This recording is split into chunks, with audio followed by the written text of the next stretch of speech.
14번에 가격 원칙은 반드시 올해 한 문제 나옵니다. 이 가격 원칙 중에 여러분이 꼭 기억해야 될 게 이제 균형의 원칙하고 적합의 원칙은 이걸 구분하지 못하면 한 개 틀려요. 그냥 90%를 여기서 따보려고 합니다. 균형 원칙은 내부와의 조화를 강조하는 원칙이죠.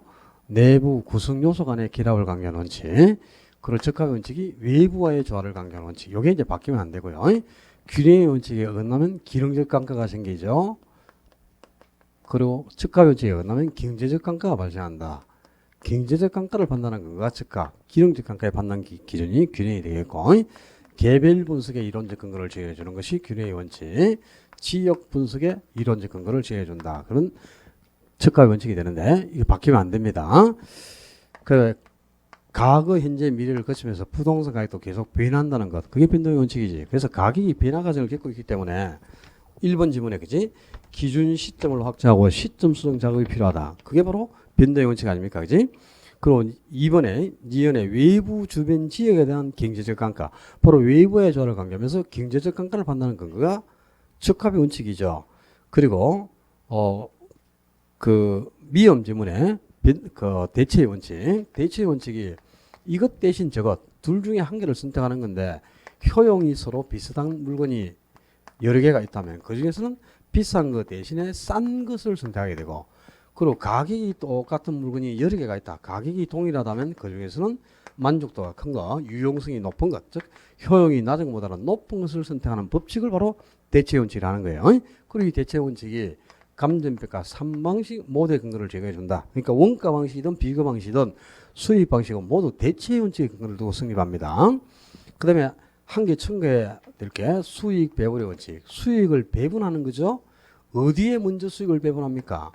토지 이외의 생산 요소, 그러니까 토지가 아닌 자본이나 노동이나 경영에 먼저 수익을 배분해 준다. 토지 이외의 생산 요소의 수익을 먼저 배분하고 토지에는 최종적으로 남아있는 자녀분이 토지에 최종적으로 배분된다는 것, 이런 원칙이 바로 수익 배분의 원칙이고, 그래서 수익 배분 원칙은 자녀 수익을 토지에 배분해 주니까 수익을 배분하는 자녀법의 이론적 근거를 정해준다. 이 자녀법의 근거가 바로 수익 배분의 원칙이에요.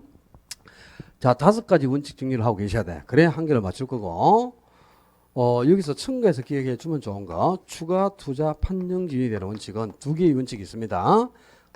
기여의 원칙하고 수익 최정 체감의 원칙이 있는데, 거기 4번 지문에 부동산 내부에 구성물의 종류나 수량에 대한 추가 투자를 고려하는 원칙이 기여의 원칙입니다. 4번이 바로 기여의 원칙을 뜻하고요. 이 기여의 원칙은 구성물의 종류나 수량에 대한 추가 투자를 고려하는 원칙이고, 그다음에 수익 최정 체감 원칙은 입체 공간에 대한 추가 투자를 고려하는 원칙이에요.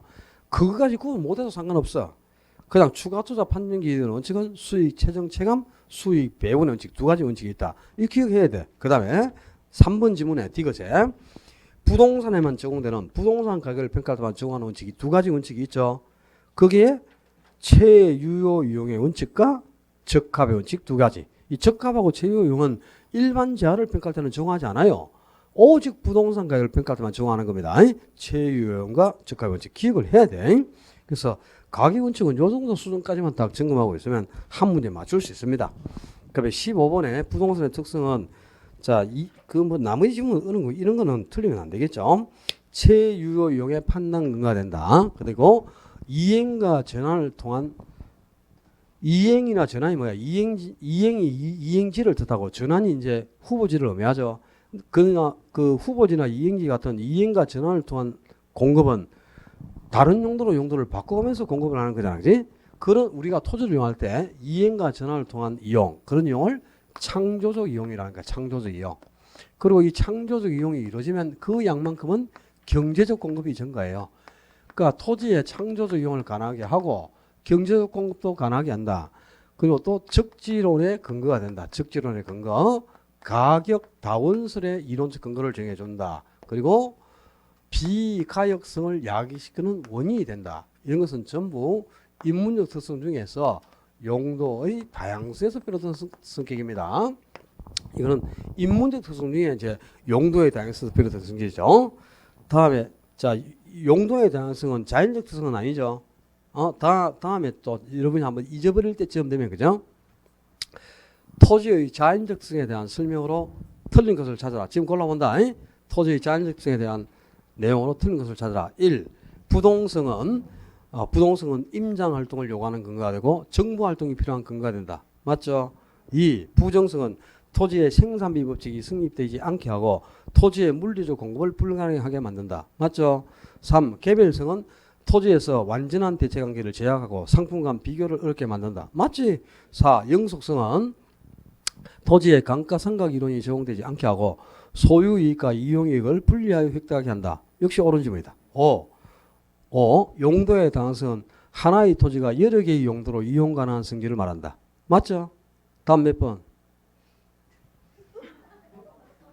다음 몇 번? 5번이 답이라고. 문제가 제가 뭐라 그랬어요? 다음 중 토지의 자연적 특성에 대한 설명으로 틀린 것 그랬잖아요. 그 5번은 용도에 대한 것은 인문적 특성이지 자연적 특성이 아니잖아요. 그게 답이 5번이 틀렸다고. 이거 여러분들이 왜 이게 그제 출제자가 문제를 잘 읽어야 돼. 처음에 문제를 제대로 파악을 해야 출제자의 의도를 갖고 답을 찾겠지. 자연적 특성을 묻는지 인문적 특성을 묻는지 그것부터 구분을 못한 상태에서 답을 찾고 있으니까 여러분은 지문부터 바로 해결하려고 하죠. 근데 이 출제자의 의도가 아주 중요한 겁니다. 뭘 묻고 있는가를 파악해야지. 그래야 올바른 답을 찾을 거 아니야. 알았어요? 내가 미리 얘기해 줬다. 한 5회 정도 갔을 때, 한 4회쯤 갔을 때 한번 내봐야지. 또 몇 명 안 낚이겠나 또. 자, 16번에 매년 3천만 원씩 3년간 적립했을 때 3년 후 찾을 수 있는 금액이 얼마냐. 뭐 계산하는 거고. 매년 3천만 원씩 3년간. 이게 뭘 뜻한다? 연금. 그리고 3년 후 가치를 구하니까 연금의 미래 가치를 구하라 그 말이야. 연금의 미래 가치는 매년 불입하는 연금 액수에 연금의 내과 계수를 곱해주면 된다. 그지? 근데 연금은 매년 얼마씩 불입한다 그래서 3천만 원씩 불입한다 그랬죠. 그럼 여기에 연금의 내과 계수를 곱하는데 연금의 내과 계수는 R분의 1 플러스 R의 N성 마이너스 1 이게 연금의 내과 계수인데 요 수식을 지금 몰라. 그러니까 이게 뭐 풀리겠나? 연금의 내과에서 수식 자체를 모르겠는데, 그지? 요게 그대로 대입해야지. 그만 3천만 원 곱하기 2자리 4% 그랬지? 4%니까 0.04 그리고 1 플러스 이율이 4%니까 0.04에 3년 불이니까 3성 마이너스 1이에요. 그러면 자, 계산기 갖고 온 사람 오늘 계산기 다 들고 오라 했는데 또 뭐 휴대폰 꺼내놓고 똑똑 때리고 막 그런 거 좀 하지 마. 자, 1 플러스 1.04의 삼성은 1.04를 3번 곱한 거다. 빨리 곱해봐라. 얼마인지. 1.04 곱하기 1.04 곱하기 1.04 하면 1.124674가 얼마고?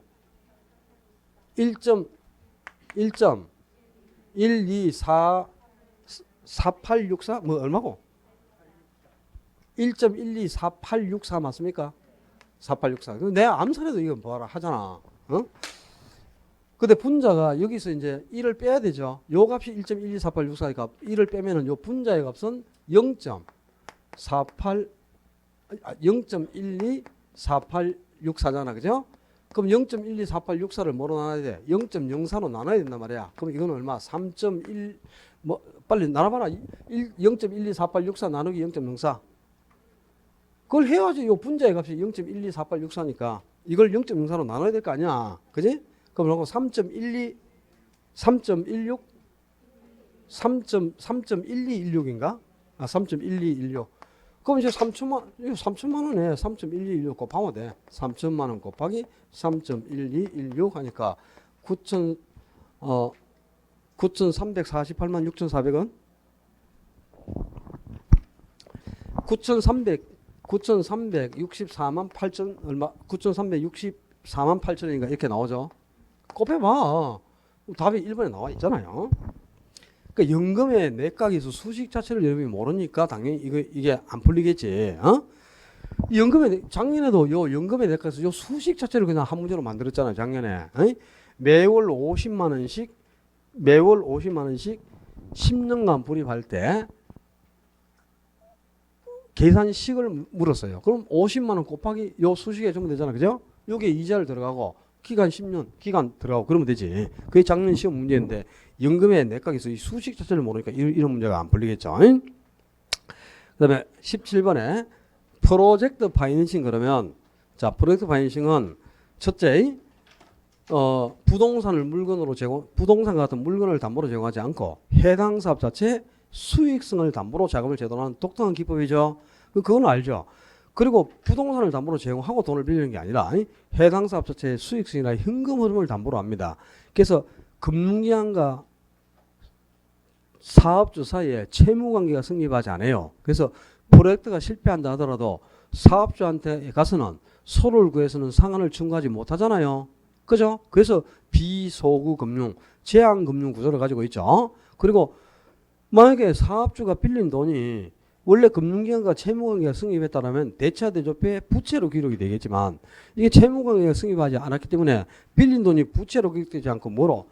자산으로 기록된단 말이야. 그래서 사업주 입장에서 볼 때는 자산 규모가 증가해서 대외적인 신인도도 높아지고 은행에 가서 돈을 빌릴 금액이 커지는 거야. 채무 수용 능력이 향상되는 거죠. 이런 걸 뭐라 그래? 장부 위쪽으로 누리는 금융효과, 부의 금융효과라고 한다고. 그걸 누릴 수 있는 아주 큰 장점이 있고 또 금융기관 입장에서도 수익성만 검토하고 수익만 확보되면 자금을 조달해 주면 돼요. 그러니까 차입자의 신용에 대한 정보 자체를 알 필요가 없어요. 그래서 정보의 비대칭성 문제가 줄어든다. 이게 프로젝트 파이낸싱의 장점이고 또 그 워낙 자금 조달 규모도 크고 원금 회수 기간이 오래 걸리니까 금융기관에게 위험성이 높죠. 그래서 이자율이나 수수료가 아주 높게 적용되니까 프로젝트가 성공하면 금융기관은 엄청난 수익을 창출할 수 있다는 거야.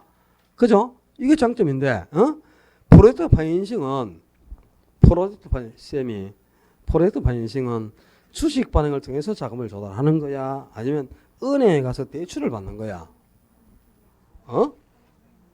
은행에 가서 대출을 받는 거야.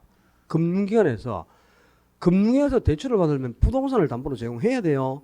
근데 프로젝트 파이낸싱은 부동산이 담보가 아니고 해당 사업의 수익성이 담보라는 거예요. 그게 장점인 거지. 그럼 은행에서 자금을 조달받으면 금융기관으로부터 자금을 조달받아 그래야지. 무슨 일반 투자자로부터 무슨 자금을 조달받노? 일반 투자자로부터 자금을 조달받는 주식을 발행해서 투자한테 매각해서 자금을 확보하는 거죠. 그거는 신디케이트하고 리처지. 신디케이트나 리처는 주식 발행을 통해서 자금을 확보하죠. 그러니까 일반 투자자로부터 자금을 조달하는 거예요. 근데 프로젝트 파이낸싱은 금융기관에서 대출을 받는 거다. 주식 발행을 통해서 자금을 확보하는 게 아니고 일반 투자자가 아니고 금융기관으로부터 자금을 대출을 받아 이래야지. 그죠? 되지도 않은 거 위에 3번 이런 걸 왜 찍어 도대체. 소구권 행사가 제한되는 게 비소구 금융이라는 거 아니에요. 그리고 금융기관이 누리는 장점 중에 큰 게 4번에 정보의 비대칭성 문제를 감소시킬 수 있다. 이게 금융기관이 누리는 장점이지. 그리고 또 2번에 금융기관 입장에서는 수수료나 이율이 높게 적용되니까 수익이 크다 이 말입니다. 수익률이 높다는 거죠. 뭐 찍을 게 뭐 있노 그게 도대체. 참네 하여튼 속에 불이 나서 그냥 막 이상한 거 막 4번 이런 거 찍을 때 보면 뭐 3번 같은 거 찍을 때 보면 나도 그냥 이쑤시개로 손등을 짚고 싶어. 그냥 막 주체가 안 돼. 그다음에 18번에 민간개발 방식은 아주 다양하게 많은데요. 민간개발 방식은 반드시 사업 수탁 방식하고 토지 신탁 그 두 가지의 차이점에서 90% 이상 답을 요구한다고 그만큼 얘기를 했지 않습니까? 사업 수탁 방식하고 토지 신탁은 형식은 똑같다 이 말이야. 형식적으로는. 왜 형식이 똑같느냐. 토지 신탁이든 사업 수탁 방식이든 사업을 전적으로 개발해서나 신탁해서에 의뢰를 해요. 그럼 개발해서나 신탁해서가 전적으로 개발을 대행해주고 수익은 모두 다 토지소유에 다 되돌려 줍니다. 토지소유에 다 수익을 제공해줘. 그리고 신탁해서나 개발업자는 수수료만 받아가는 거야. 근데 민간개발 방식에서 수수료를 받아가는 게 탁자 들어간 거 두 개요. 사업수탁, 토지 신탁 요 두 개가 수수료 받아먹는 게 수수료. 그죠? 그러니까 수수료를 받는 거니까 이거는 지분을 서로 나눠 가지는 게 아니지. 그러니까 사업수탁 방식이나 토지 신탁은 지분 분배 문제는 생길 수가 없어요. 수수료 문제는 발생할 수 있지만 지분 분배 문제는 발생하지 않습니다. 지분 분배 문제가 생길 수 있는 것은 뭐가 있죠? 개발업자하고 토지 소유자 간에 지분을 서로 나눠 가지는 게 있지. 지분을 공유하는 대표적인 방식이 등가 교환 방식이지. 그럼 등가 교환 방식은 지분 분배에서는 문제가 생길 수 있지만 또 수수료 받는 게 아니니까 수수료 문제는 생길 수가 없죠. 근데 이제 이 탁자 들어가는 두 개는 수수료 문제는 생길 수가 있다고 수수료 받아가는 거니까. 그러나 지분 분배 문제는 발생하지 않겠죠. 이제 이런 것들도 이제 하나씩 정립해 가야지. 그다음에 민간 개발 방식 중에서 소유권을 넘겨준 상태로 개발이 진행되는 건 딱 한 개밖에 없다고. 유일하게 요 토지 신탁밖에 없어. 그러니까 토지에 대한 소유권을 신탁해서에게 이전한다. 이게 제일 중요한 특징이지. 그럼 소유권이 이전됐으니까 누구 명의로 사업이 진행되는 거예요? 신탁회사 명의잖아요. 등기가 신탁회사 이름으로 돼 있으니까. 신탁회사 명의로 끝까지 사업이 진행되니까 사업주체가 신탁회사가 된다 이 말이야. 신탁회사가 사업주체가 되는 거지 토지 소유자가 사업주체가 되는 게 아니에요. 그리고 개발에 필요한 자금을 누가 조달하는 거야? 신탁회사가 자금을 조달한다 이 말이야. 그렇게 해서 이제 수익은 다 토지소유자에게 또 다 되돌려 주지 않습니까? 그지? 그래서 토지 소유자는 아주 유용하게 자기 토지를 활용할 수 있는 방식이 바로 신탁입니다. 뿐만 아니고 사업수탁 방식도 토지 소유자 입장에서는 아주 유용하게 그죠? 자신의 토지를 활용할 수 있어. 전문가의 도움을 받아가지고. 다만 이거는 이제 소유권을 토지 소유자가 그대로 보유한 상태에서 개발이 진행되는 거죠. 소유권을 넘겨주는 게 아니고 토지 소유자가 그대로 보유해. 그러니까 민간개발 방식에서 소유권을 넘겨주는 거는 딱 이거 한 개밖에 없어. 토지 신탁. 그러니까 이게 시험에 자주 나오겠지. 그 다음에 소유권을 토지 소유자가 보유하고 있으니까 사업이 누구 명의로 진행되는 거야? 토지 소유자, 등기가 토지 소유자 명의로 돼 있잖아요. 그러니까 토지 소유자 명의로 사업이 진행되면서 토지 소유자가 사업 주체가 되는 셈이에요. 다만 자금도 토지 소유자가 사업 주체니까 토지 소유자가 조달한단 말이야. 토지 소유자가. 토지 소유자가 자금을 조달하지. 그래서 지금 세 가지 차이점이 딱 생겼잖아. 이렇게. 누가 자금을 조달하고 누구 명의로 개발되고 소유권을 보유하는지 넘겨주는지. 요 세 가지 차이점을 가지고 90% 이상 답을 요구해요. 요 두 가지 외에 답 요구하는 것도 없어. 그러니까 1번 읽자마자 5번까지 이걸 읽을 이유가 뭐 있노? 1번에 소유권이 이전된 상태로 개발이 되는 거는 신탁밖에 없어. 토지 신탁. 어떻게 사업수탁 방식이 소유권이 이전되는데. 그죠? 이걸 지금 다른 지문 찍어갖고 틀렸다. 아이고, 이 진짜 쉽게 있는 계획 씌우셔야 됩니다. 내를 요구하지 마라. 그러니까 이런 거는 틀리면 안 된다. 이런 뜻이잖아요. 상중하로 나눌 때 지금 18번 문제는 난이도 하합니다. 하 중에서도 하급. 근데 이런 거 틀려버리면 답 어디서 답을 그 몇 점을 받을 거야 도대체? 15점 받을 겁니까? 틀리면 안 됩니다. 이것도 틀리면 안 되죠. 지금 19번 같은 경우도 이거는 물론 난이도가 중하급은 되지만 그죠? 지역 분석이 지역의 가치 형성률을 분석한 자가 개별 분석은 대상 부동산의 개별적인 가치 형성 요인을 분석하는 작업이지. 지역 분석에서는 바로 지역의 그 지역에 속해 있는 부동산들의 표준적 이용을 판정하고 그 지역 내에 있는 부동산의 가격 수준을 파악해내는 거예요.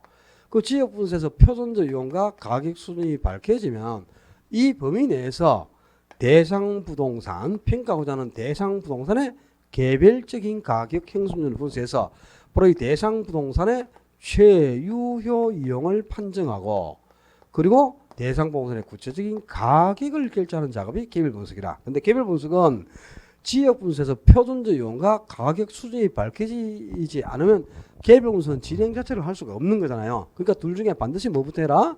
개별 분석을 먼저 해서는 안 되고 반드시 지역 분석부터 해야 돼.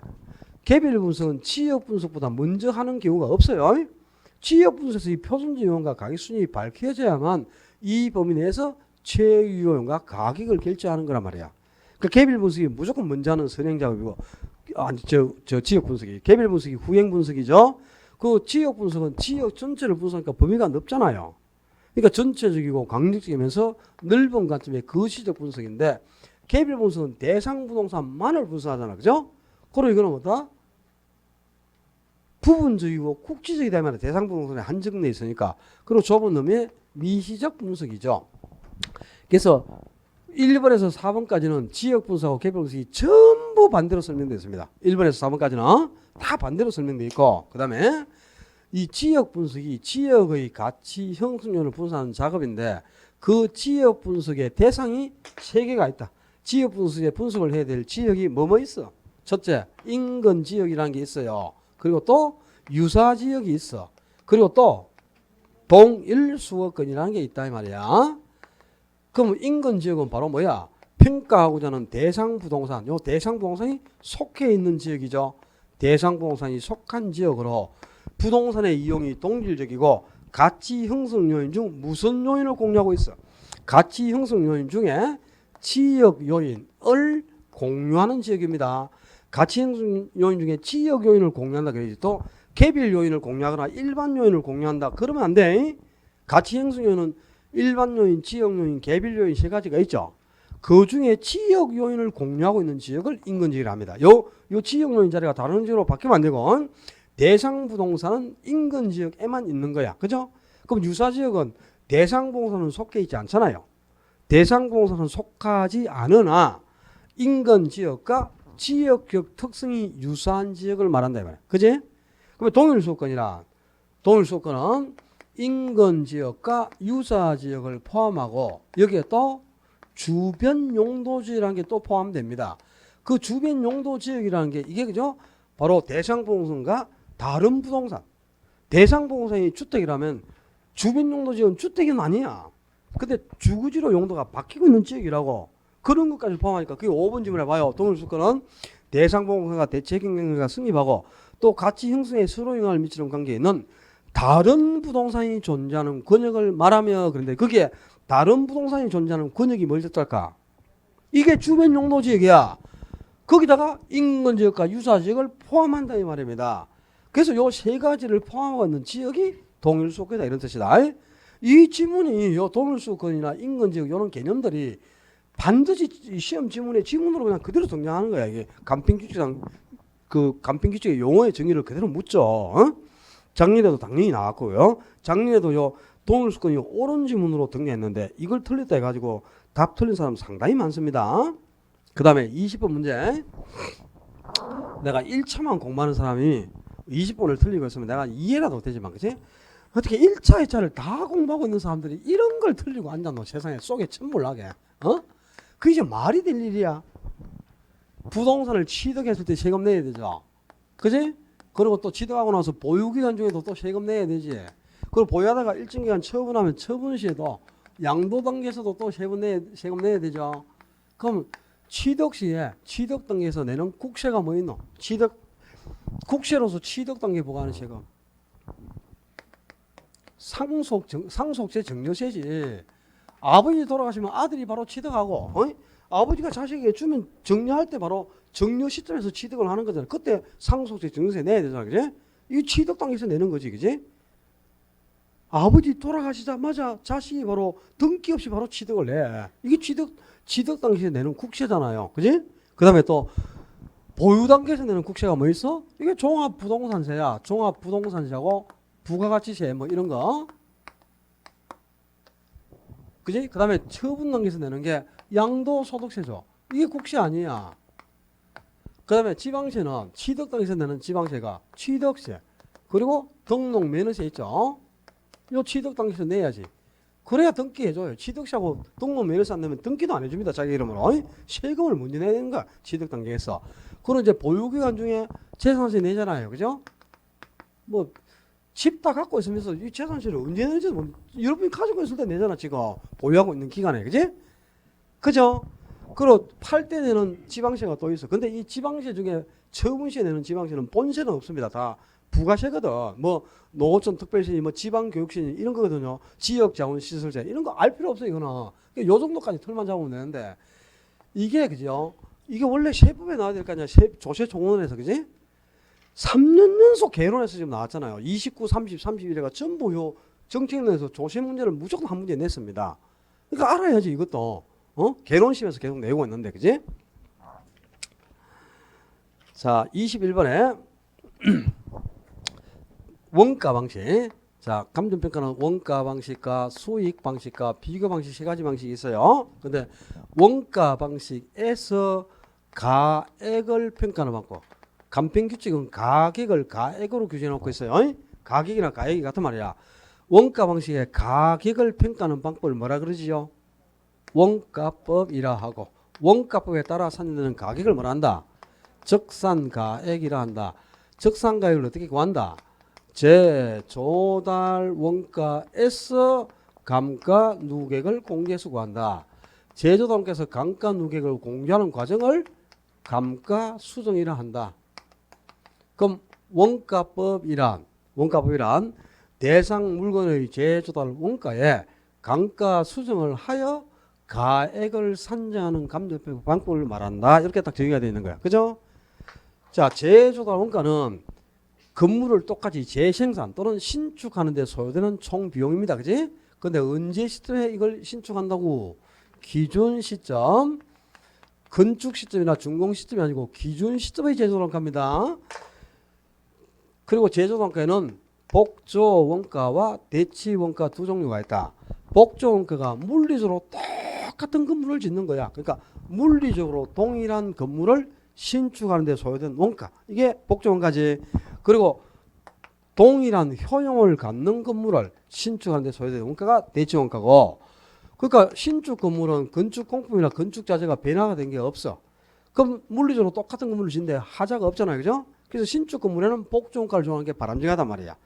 그런데 오래된 중고 건물은 건축 공법이나 건축 자재가 변화가 되고 없잖아요. 그럼 최신의 자재나 최신의 건축법으로 대체를 해서 동일한 만족감을 갖는 건물을 건축해야지. 그래서 오래된 중고 건물에는 대치 원가를 정하는 게 바람직하고, 자, 대치 원가를 정해서 재조달 원가를 산정할 때는 감가 요인을 하나 고려하지 않는다. 무슨 감가를? 기능적 감가를 고려하지 않는다 그랬어요. 1번 질문 맞겠지? 오래된 중고 건물은 대치 원가가 합리적이고 기능적 감가를 고려할 필요가 없다 이 말입니다. 그지?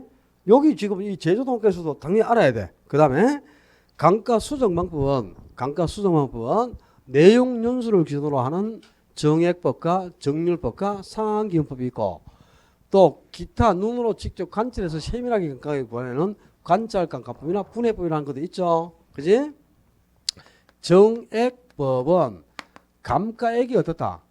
일정. 그러니까 매년 발생하는 감가액이 일정하단 말이야. 똑같은 금액이 감가가 일정하게 생긴다고 보는 거죠. 이게 정액법 아니야. 왜 정률법은 감가율은 일정해. 뭐 10%면 10%, 20%면 20% 딱 정해져 있어. 근데 감가율은 일정하나 감가액은 어떻다? 첫 해가 가장 크고 후기로 갈수록 점차 감소해 간단 말이야. 정률법은. 그죠? 감가율만 일정하고 감가액은 점차 감소해 간다. 이게 정률.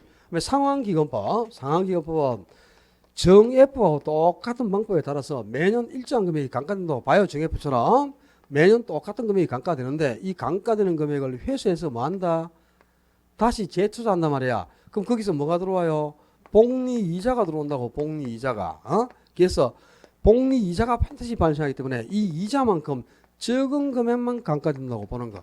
이게 상환기금법 아닙니까? 이제 최소한 요 세 가지 정도 차이점 아셔야 돼. 그래서 2번에 자, 요 내용 문서를 기준하는 요 세 가지 방법을 봐라. 정액법이 건물 평가에 적합한 방법이죠. 그 다음에 정률법이 기계라든가 구축물을 평가하는 방법이고, 상환기법은 강산에 적용되는 건데요. 요 세 가지는 전부 다 실제 발생하는 감가와 평가사가 산출하는 감가가 불일치한다 이 말이야. 모든 물건은 감가가 실제 초기에 적고 후기로 할수록 감가가 점점 커지죠. 안 그렇습니까? 얘들 한번 봐라. 요 20대 이런 애들 뭐 1층에서 10층까지 걸어서 올라가잖아. 그죠? 우리는 2층까지도 못 걸어 올라가요. 올라가면 그냥 픽 디비지잖아요. 그지? 다른 힘이 없어서. 안 그렇습니까? 젊은 다 시간이 흘러서 감가가 커지죠. 근데 실제는 감가가 이렇게 생기는데, 요 내용 문서를 기준하는 세 가지 방법은 평가사가 산출한 감가액이 전부 실제 감가와 불일치하는 게 보이죠. 그죠? 그러니까 정액법 계산이 간단해. 그냥 감가총액을 내용수로만 나누면 매년 감가액이 일치하니까 계산이 간단한데, 다만 실제 감가와 감가액이 불일치한다 이 말이야. 그 다음에 3번 오른쪽 문제지. 정률. 감가율은 일정하지만 감가액은 첫 해가 제일 크고 후기로 할수록 점차 감소해 가네. 그 다음에 5번에 인근지역의 세태, 교통체증이나 주변 환경과의 보조와 시장성태, 이런 전부 외부 요인 때문에 생긴 감가 요인 아니야. 그지? 이런 걸 경제적 감가. 그 다음에 시간 경과로 인해 자연적으로 생기는 감가가 있어. 노후화라든가 노후화, 마모, 뭐 훼손, 이런 자연적으로 발생하는 감가를 물리적 감가라고 하는 거고. 그지? 그리고 건물 자체 내부에 기능적 결함으로 나타나는 감가가 있지. 설계 불량, 과소 설비, 과잉 설비 이런 기능적 결함에 의한 감가를 기능적 감가를 하죠. 그 정도는 알고 계시죠? 그 다음에 감가 수정하고 감가 상각은 지금 봐봐. 요 감가 수정이 이거 아니야 봐. 감가 수정은 그죠? 재조달 원가를 기초로 해서 감가 수정이라는 게 재조달 원가를 기초로 가격을 산정하는 과정.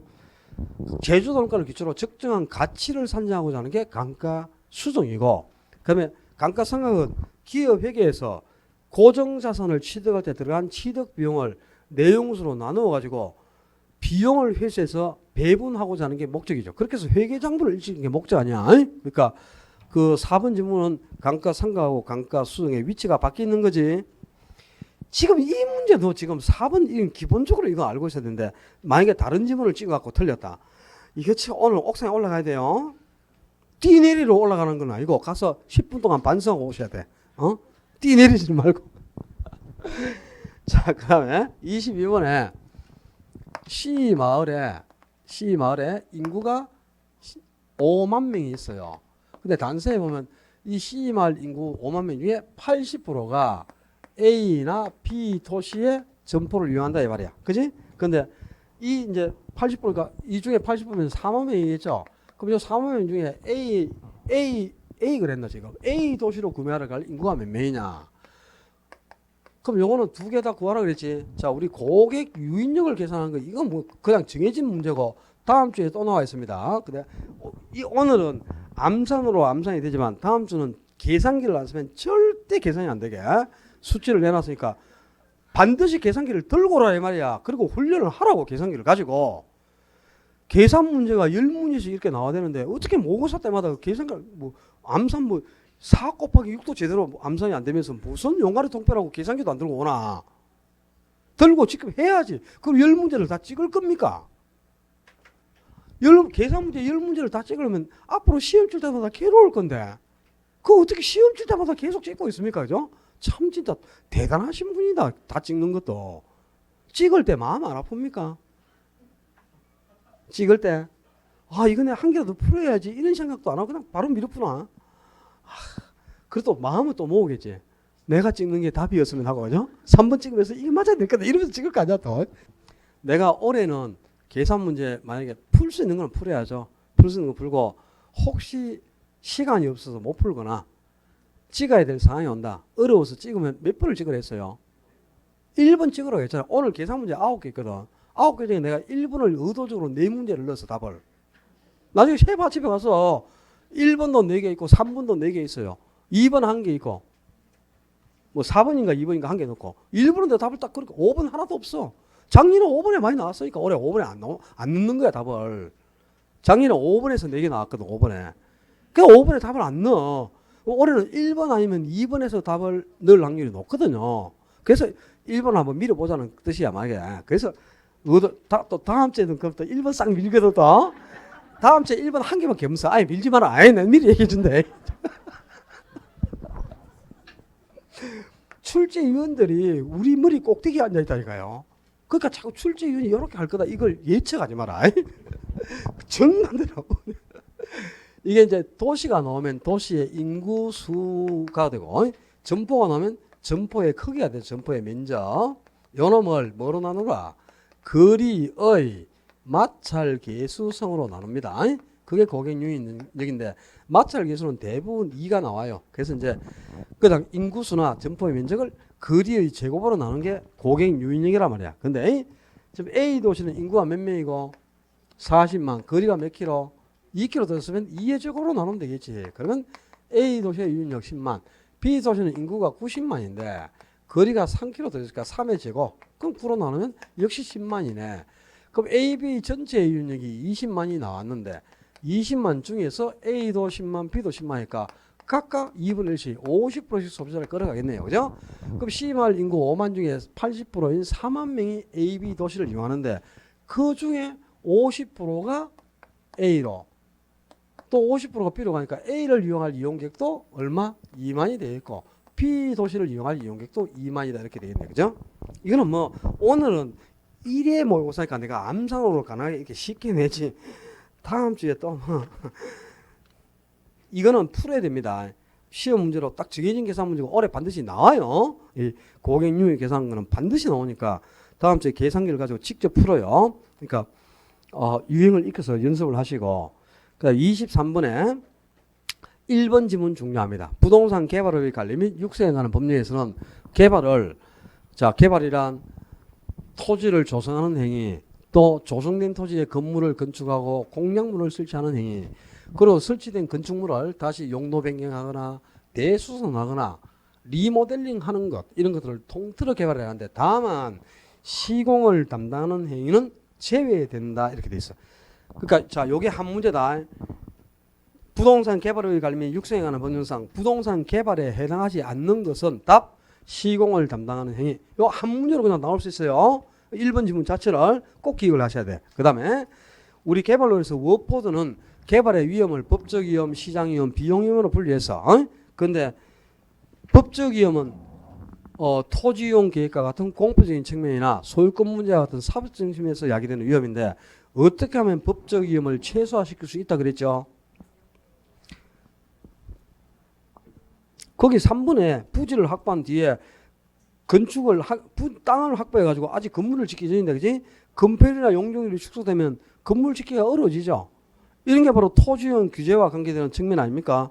이런 게 법적 위험인데, 법적 위험, 법률적 위험을 최소화시키는 전략. 이용 계획이 확정된 토지를 구입하는 것이다. 그렇게 나와 있지? 이용 계획이 확정된 토지를 구입하는 거예요. 그럼 법적 위험은 최소화되고, 그 다음에 시장 위험은 시장의 불확실성 때문에 수요가 감소하거나 미분양이 발생하거나 분양가라든가 임대료가 하락해서 야기되는 손실 위험을 시장 위험이라 하는데, 시장 위험을 최소화시키는 전략은 뭐예요? 시장 위험을 최소화시키는 전략은 사업 초기에 부동산을 매도하라 이 말이야. 초기에 위험이 높은 초기에 부동산을 매도해서 선분양을 하는 거죠. 그럼 분양 시점부터 매수인에게 위험을 떠넘기잖아, 개발업자가. 그 다음에 세 번째 비용 위험, 그 2번 지문에 있는 비용 위험은 개발 기간이 장기화되거나 인플레이션이 심화됐을 때 비용이 상승해서 야기되는 위험이 비용 위험이에요. 근데 개발업자가 어떻게 하면 비용 위험을 최소화시켜? 그게 바로 2번 지문에 있는 최대 가격 보전 계약이야. 근데 이 최대 가격 보전 계약은 그죠? 개발업자하고 시공사 간에 약정을 하는 겁니다. 그러니까 개발업자가 시공사에게 내가 최대로 계약금을 10억까지 걸겠다. 그러니까 10억 한도 내에서 공사를 완성해라. 이렇게 해서 최대로 계약금을 걸기로 하는 약정을 하는 거예요. 근데 이제 계약금을 최대 10억까지 걸었는데, 실제로 개발 사업에 소요된 비용이 12억이 투입되었어. 물가가 상승해가지고. 그럼 추가 비용이 2억이 더 발생했죠. 2억이 추가적으로 더 들어갔지만 요 2억은 개발업자가 부담을 안 하잖아요. 시공사가 부담한다면 시공사가. 그럼 이 계약금을 초과하는 추가 비용에 대해서는 시공사에게 떠넘기기 때문에 개발업자가 비용 위험은 최소화시킬 수 있다 이 말이죠. 이게 바로 최대가격 보전계약인데, 그럼 최대가격 보전계약을 체결하면은 개발업자는 추가 비용을 시공사에게 넘겼으니까 비용 위험은 최소화가 됐어요. 그런데 문제가 뭐야? 최대로 계약금을 걸리하면 시공사도 계약을 안 하겠죠. 추가 계약금을 초과하는 건 자기가 부담해야 되니까 높은 계약금을 요구한다 이 말이야. 그래서 계약금을 높게 지불하는 만큼 오히려 사업비가 증가하게 되는 거예요. 사업비가 낮게 책정되는 게 아니고 높게 책정되는 단점이 나타나게 되겠죠. 그래서 2번은 틀려 있고요. 뒷장으로 넘겼어. 아이 큰일 났다. 이거 다 풀고 가야 되는데. 그치? 자 24번에 이것도 뭐 다른 거 찍을 거 없는데 이게 왜 그런지 모르겠다. 참네. 자 시장 임대료보다 규제 임대료를 더 낮게 책정해 가지고 임대료를 일정 수를 초과하지 못하게 상한선을 주자는 거. 그게 바로 임대료 규제 정책이죠. 그럼 임대료를 규제하게 되면 우리 단기적으로는 공급량이 변화가 있어 없어요? 단기랑 공급이 불변인 기간을 단기라고 안 하더나. 그럼 임대료를 규제해도 단기는 공급량이 감소하지 않아. 줄어들지 않는단 말이야. 줄어들지 않기 때문에 저속기 주거이동하는데 전혀 지장이 없잖아요. 임대를 규제한 목적이 뭡니까? 저소득층의 주거이동을 활성화시켜서 주거 안정을 꾀하는 게 목적이죠. 근데 공급량이 줄어들어 버린다면 이사갈 집이 없어서 주거동이 활성화될 수가 없겠지. 그러면 임대료 규제의 효과가 나타날 수가 없지. 근데 단계는 공급량이 줄어들지 않아. 공급량이 변화가 없으니까. 그럼 임대주택이 부족하지 않잖아요. 그럼 이사가는데 전혀 불편이 없죠. 그런데 값싸게 주거를 이동하잖아 지금. 시장 임대료가 30만 원이면 월 15만 원을 초과하지 못하게 하니까 절반 정도 가격으로 이사를 갈 수 있지. 그래서 임대료 규제의 효과가 나타난다 이 말이야. 규제의 효과가 나타난다. 발휘된다 그래야 돼. 단기에는. 그런데 장기가 이제 문제죠. 장기적으로는 아니 월 30만 원 받는 임대료를 16만 원을 초과하지 마라. 이러면 수입이 절반 정도로 감소해버리잖아요. 그럼 수입이 감소한 임대인이 뭐해? 임대주택을 다른 용도로 전환한단 말이야. 그지? 내 15만 원 받고 세 못 준다. 차라리 개를 키우지. 용도를 전환해버리지. 그럼 용도가 전환되는 숫자만큼 임대주택 공급량이 어떻게 돼요? 줄어들잖아요. 장기적으로는 공급량이 줄어들기 때문에 이사갈 집이 없어요. 그래서 임대료 규제의 효과가 나타나지 않는다 말이야. 규제의 효과가 발휘되지 못한다 이렇게 되는 거예요. 이거 우리 청천문에서 28회 기출문제니까 기출문제 풀면서도 해줬고 문제풀이 단계에서 단기 장기 결과를 갖다가 비교해서 딱 기억해 놓으라고 그렇게 얘기를 해도 기억이 안 나지 뭐. 그지? 네 얘기한 게 다 기억나면 막 우리가 여기 지금 앉았으면 그죠? 시험에 뭐 걱정하고 있겠나지. 벌써 자격증 따놨는데 그지? 요 두 개 장단기를 비교해서 기억을 하셔야 됩니다. 이거 그러니까 경기변동 회복 상향 후퇴 하향 시장이 있잖아요. 그럼 자 봐라요. 경기가 바닥을 딱 찍고 저점을 찍고 하향 국면일 때는 극도의 침체 국면에서 바닥을 찍고 가격이 서서히 상승하기 시작하고 그리고 거래가 점차 증가하기 시작해가는 국면이 회복 국면이죠. 그럼 거기 기억 지문에서 그죠? 거래가 점차 활기를 띠기 시작한다 그랬잖아. 시작. 활기를 띠기 시작한다 그러면 이제 거래가 서서히 살아나고 있다 이 말이야. 그 지문 한 개만 갖고 회복을 찍어야지. 왜 상향을 찍는데? 상향은 거래가 매우 활발하다 이렇게 되는 거야. 가격이 상승을 시작하고 거래가 서서히 살아나기 시작하면 회복. 그리고 이제 가격이 지속적으로 정점에서 지속적으로 상승하면서 거래가 매우 활발하다. 그러면 상향이 되는 거지. 그리고 또 거기에 D급 지문에서 매도자 중시로 변화한다 그랬죠. 이거 봐봐라. 자, 가격이 하락하는 후퇴하고 하향은 전부 팔고자만 하죠. 매도자는 많으나 매수자가 없어. 그러니까 매수자를 중시해 줘야 되죠. 매수자를 중시한 쪽으로 부동산을 전하는데 가격이 상승할 때는 사도면 가격이 오르니까 전부 사고 싶어 해. 그러니까 매수인은 많으나 매도자가 귀하잖아요. 그럼 매도자 중시 쪽으로 부동산 활동을 하지 않습니까? 근데 보라고. 회복 앞에 국면은 뭔데 이거? 하향이죠. 하향. 회복 앞이 하향이잖아. 그럼 하향은 누구를 중시했노? 매수자를 중시하다가 회복하면 매도자 중시로 바뀌었잖아요. 매도자 중시로 변화한다 그러면 회복이 되는 거야. 그럼 상향 가면 매도자가 더 없어. 전부 사고자만 하니까. 그럼 여기 앞에도 매도자를 중시하다가 매도자가 더 귀하니까 요 상향은 매도자 중시로 변한다 그러면 안 돼. 매도자 중시가 더욱 커진다 이렇게. 더욱 커진다. 그 다음에 또 후퇴 가면은 매도자 중시에서 매수자 중시로 바뀌었죠. 그럼 후퇴는 매수자 중시로 변화한다 이렇게 되겠지. 근데 하향 가면 매수자가 더 없잖아요. 그럼 하향은 매수자 중시가 더욱 커진다 이렇게 바뀐다니까 지문이.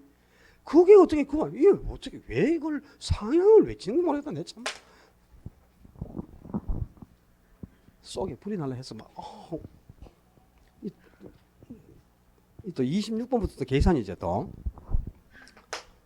이거 또 하고 쉬어야 되는데 가만있어 봐. 이거 또 지워야 되죠 이게 또.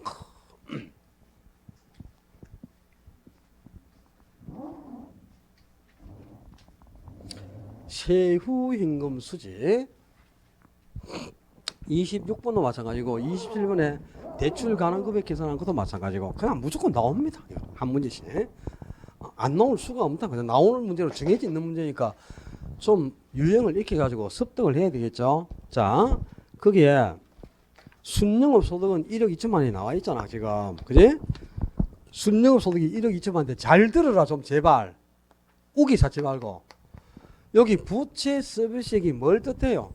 부채 서비스액이란 원금하고 이자를 합친 걸 부채 서비스액이라고 한다고. 원금하고 이자를 합친 거. 그 거기에 원금하고 이자를 합친 원리금 상환액이 얼마야? 8천만이 나왔잖아. 월부금이. 융자 월부금이 바로 원리금을 뜻하는 거죠. 이게 8천만 원이라고. 8천만 원. 그럼 세전임금수를 계산할 때는 원가 이자를 합친 8천만 원을 빼야 돼요. 그럼 세전임금수는 4천만 원이 나와 있죠. 그럼 여기서 소득세 계산해서 빼면 세후임금수인데 소득세 계산할 때 어떻게? 순대이감 이렇게 외웠잖아. 순대이가. 그러니까 순영업 소득에서 대손충당금은 세금 부과됐으니까 합친다. 그 다음에 세금 공제를 받는 게 뭐라? 이자하고 감가상각비만 세금 공제를 받는다고 원금은 세금 공제를 안 받고. 그래서 세전이나 세금수를 계산할 때는 원금하고 이자를 합친 금액을 여기서 빼야 돼요. 근데 소득 공제를 받을 때 소득세를 계산할 때는 이자만 소득 공제 대상이고 원금은 소득 공제를 안 받아요. 그러니까 여기서는 이자만 빼줘야 돼. 그래서 원리금 8천 중에 이자가 6천만 원인 걸 따로 주는 거야. 그게 다른 이유가 소득세를 계산하기 위해서. 알았어요? 그럼 자 지금 순영업 소득이 1억 2천만 원 나와 있고 그 다음에 대손충당금 있나 없나? 있나? 없죠. 그 다음에 이자가 6천이라고 그래서 이자가 요거 차감해야죠. 6천만 원. 그 다음에 감가상각비 1천만 원 있네. 그럼 요거 빼면 가표가 5천만 원이 나왔죠. 가시소득이. 여기에 세율이 20%니까 1천만 원이네. 세금이. 그럼 1천만 원 빼면 세후임금수는 3천만 원. 이 뭐 계산할 게 뭐 있나 이게 지금. 아이고 진짜 발가락에 볼펜을 꽂고 이제 풀어야지. 썩을. 웃을 일이 아니고. 그 다음에 27번에 대출 가능 금액 계산하는 거 반드시 나와요. 조건을 두 개를 준다고 대부 비율하고 DTI 요 두 개를 줄 수 있고 DTI가 안 나오면 대부비라고 뭐가 나온다? 부채 감당률이 나온다 그랬어요. 근데 작년에 대부비라고 DTI를 줬기 때문에 올해는 지금 27번처럼 대부비라고 부채 감당률을 줄 거란 말이야. 그래서 자꾸 이 부채 감당률을 가지고 제가 내고 있잖아. 그지? 근데 대부비율에는 뭐 부동산 가격 곱해줘 못해. 그게 바로 대출 금액이라. 그럼 지금 대부비율이 70% 이하여야 된다. 그리고 부동산 가격은 12억이라고 그랬죠. 그럼 요거 곱하면 8억 4천만 원이 대출 금액으로 한 게 정해졌어요. 그죠? 그러면 이제 DTI를 만약에 준다면 지금은 DTI를 안 줬지만 DTI를 준다면 여기에는 뭘 곱해라 그랬어? 소득을 곱하라고 연소득을. 그럼 연소득을 곱하면 뭐가 나와요? 원리금이야. 이거는 대출 금액이 아니고 원리금이 계산인데 원리금을 가지고 대출 금액을 구할 때는 어떻게 하라고? 이걸 저당상수로 나누란 말이야. 항상 저당상수가 딱 주니까 이제 저당수로 나눠보면 그게 바로 대출 금액이라. 요 알아야 되고요. 그러면 지금처럼 이제 대부비율하고 디테일을 안 주면 부채 감당률을 준단 말이야. 부채 감당률을 줄 때는 순영업 소득을 부채 감당률로 나누란 말이야. 순영업 소득을 부채 감당률로 나누면 역시 이것도 원리금이지 대출 금액이 아니라. 그럼 원리금을 가지고 대출 금액을 구할 때는 이걸 저당 상수로 한 번 더 나눠주는 거야. 그럼 그게 대출 금액이라고. 근데 이거 뭐가 이게 어렵노 이게 지금. 순영업 소득 얼마나 그랬노 그게? 얼마나 그게? 1억 2천? 1억 2천이고 부채 감당률은 1.5라 그랬어요? 그럼 나누면 이건 8천만 원이 나왔잖아요. 근데 8천만 원은 대출 금액이 아니잖아. 원리금이지. 그럼 요 원리금을 가지고 대출금 구할 때는 저당수를 반드시 주는데 저당수는 대부분 10% 준다니까 0.1. 0.1로 나눌 때는 그냥 단위가 한 단위 커지니까 여기에 0만 하나 더 붙으면 돼.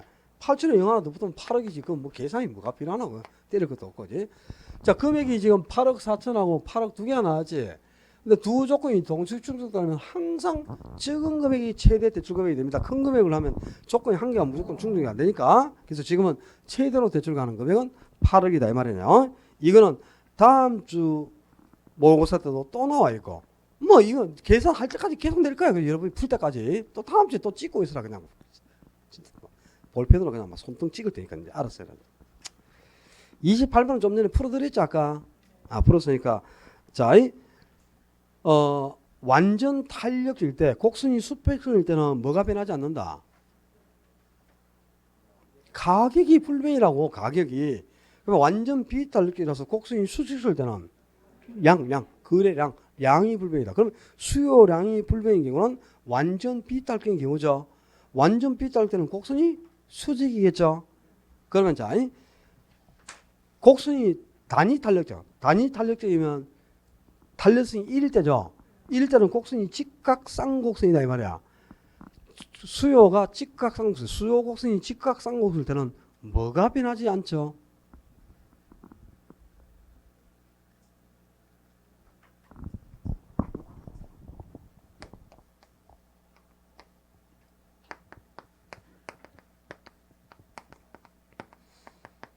이때는 총 수입이 불매입니다. 총 수입이 수요가 단위 탄력 때는 가격을 인상하든 인하든 간에 임대료가 상승하든 하락하든 항상 수입은 불변이잖아. 불변. 이때는 수입이 불변이라 뭐 가격이나 양이 불변이 아니고 수요가 탄력 때는 가격을 인하해야 수입이 증가하잖아요. 또 수요가 비탄력 때는 가격을 인상해야 수입이 증가하죠. 근데 수요가 단위 탄력이다. 단위 탄력도 곡선이 직각상곡선이죠. 이때는 가격을 인상하든 인하든 수입은 항상 불변이 되는 거야. 수입이 총 수입이 불변이 되는 겁니다. 그러니까 자 완전 탄력일 때는 가격이 불변, 완전 비탄력 때는 량 거래량이 불변, 곡선이 45도로 직각상곡선일 때는 총 수입이 불변 이렇게 되는 거야. 다 수요공급에 인해서 7, 8을 문제풀이 집에 다 들어있었고 문제 풀면서 다 했어요. 기억이 날지 안 날지 모르겠지만 그지? 내가 답답해서 안 되겠어. 29분부터 좀 쉬었다 해야 되겠어요. 칠판 좀 닦고 알았죠? 쌤이 칠판 닦고.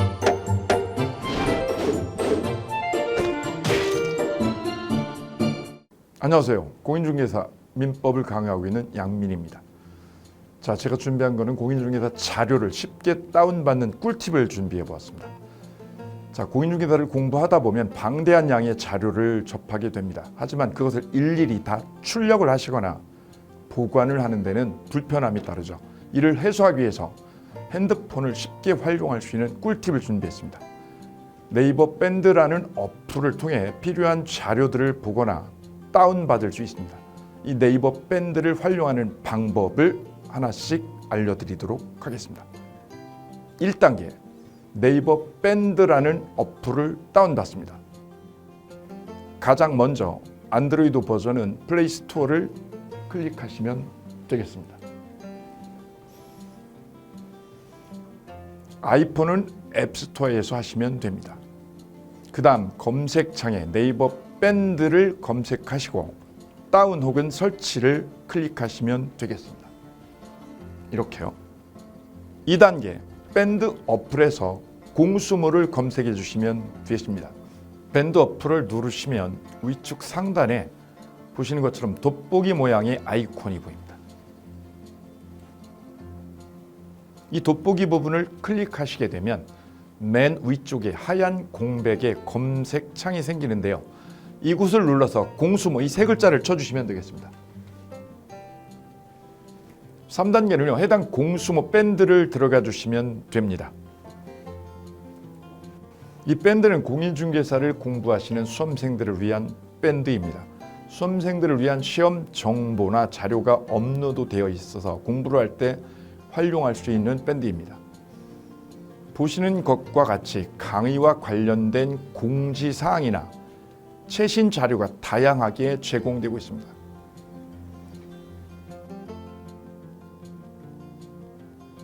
4단계, 또 다른 꿀팁 모바일 일일학습법에 대해서 소개드릴까 합니다. 이제 핸드폰으로 짬 시간을 활용하셔서 공부하는 학습법을 알려드리도록 하겠습니다. 자료 페이지에서 뒤로 가기를 누르시면 처음 보셨던 페이지가 뜹니다. 여기서 내려가 보세요. 모바일 일일 학습이란 코너가 보입니다. 이 부분을 누르게 되면요. 매일 한 개씩 핵심 부분이라고 할 수 있는 문제가 업로드되어 있고요. 더 아래로 쭉 내려가시면 정답과 해설 부분을 볼 수가 있습니다. 맨 아랫부분을 보시면 이렇게 댓글 쓰기도 남길 수 있으시죠. 스마일 부분을 눌러 좋아요로 표시할 수도 있습니다. 짬을 내어 스스로 학습한 뒤 모르는 부분을 질문할 수도 있고 하루 동안 공부했던 것을 정리하시거나 공부한 소감을 적어 놓으실 수도 있습니다.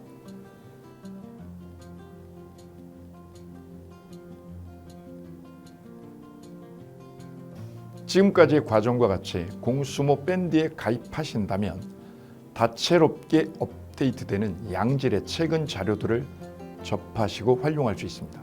꼭 가입하셔서 좋은 자료 많이 활용하시기 바랍니다.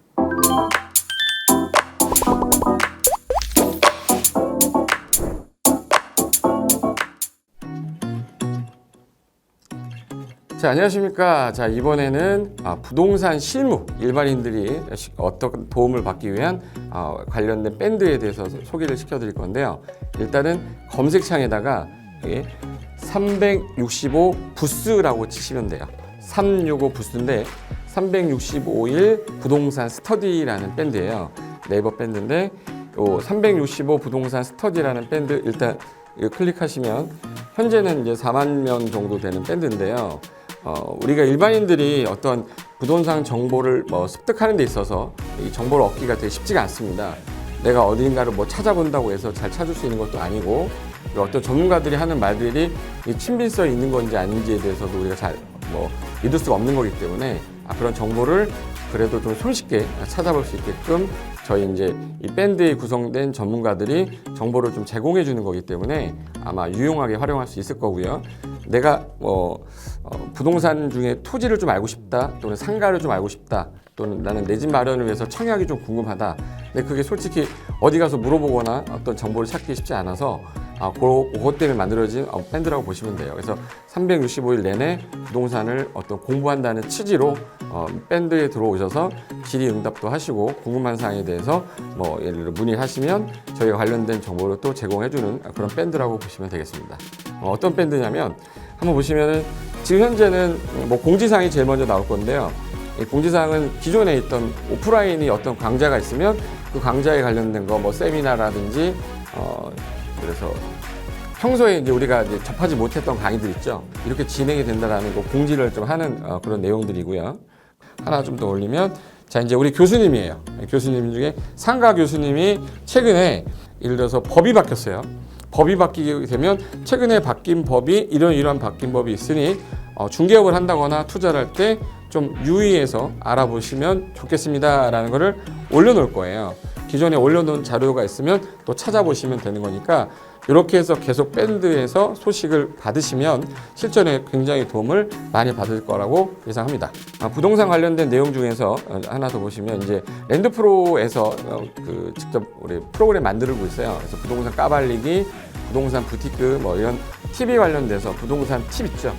예를 들어서 청약을 받아야 되냐 말아야 되냐, 지금 강남권 아파트를 투자해야 되냐 말아야 되냐, 이런 정보를 쉽게 여러분들이 접하지 못하기 때문에 그런 관련된 것들을 시대에 맞게 흐름에 맞게 부동산 시장이 이제 요동치면 내가 지금 집을 팔아야 되냐 사야 되냐 그런 것들에 대해서 신속하게 정보를 들을 수 있는 밴드니까 시간이 나실 때마다 자주 들어오시고 저도 자주 들어가서 좋은 정보 남겨드릴 테니까 자주 들어오시기 바랍니다.